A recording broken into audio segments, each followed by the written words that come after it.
கொடுப்பாங்க. அப்படியான பரிமாறலை தொலைச்சிட்டோம். வெண்டைக்காய் சாப்பிட்டா கணக்கு வரும்னு ஒரு இது சொல்லுவாங்க இல்லையா? வெண்டைக்காய்க்கும் பிரெயினுக்கு ஏதாவது சம்மந்தம் இருக்கா? அது ஒரு அழகிய புனைவு கதை.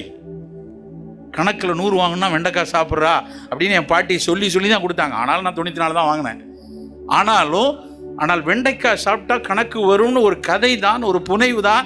அந்த பாட்டியின் அன்பில் அதை சொல்லும்போது நம்ம வெண்டைக்காய் சாப்பிடணும்னு தோணுச்சு. அப்படி கதையை பரிமாறுங்கள், குழந்தைக்கு பிள்ளைகளுக்கு பரிமாறுங்க.